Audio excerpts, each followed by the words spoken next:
From the one and only, this is a Local 10 News Update, sponsored by FHIA, Florida Home Improvement Associates. Good evening, everyone. I'm Nicole Perez. And I'm Calvin Hughes, and here's a look at the stories making news on this Tuesday night. A bitter blast blowing across South Florida, and temperatures are expected to drop even more. Today, we felt temperatures as low as 50 degrees, but that didn't stop some people from hitting the beach in Fort Lauderdale. Some restaurants there installing portable heaters, so diners and drinkers are still able to enjoy outdoor sitting.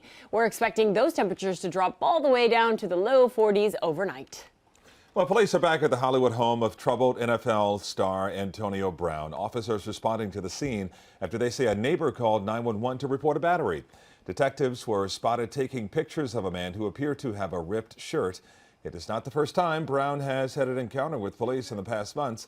An investigation into exactly what happened this time is now underway. The MLK rideout may be over, but police still looking to penalize those who got involved. Instagram video shows a motorcycle rider wiping out before a police cruiser tries to close in on him. But the rider jumps onto an ATV and escapes. Detectives are going through social media trying to track down drivers like this one who may have gotten away.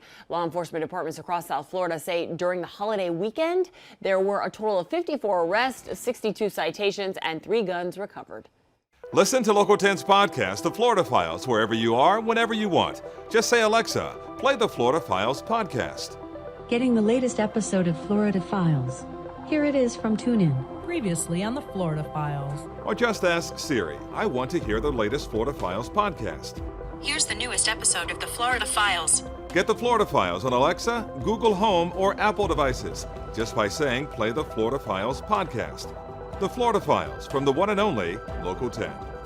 A man accused of raping dozens of South Florida women in the 1980s has been arrested thanks to new DNA technology. After more than 30 years, police say it was just last week that 60-year-old Robert Kohler was linked to the case. They believe the man is the criminal known as the pillowcase rapist who sexually assaulted more than 40 women between 1981 and 1986.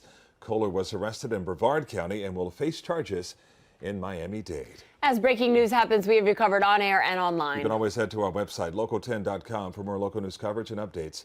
We'll see you back here on Wednesday.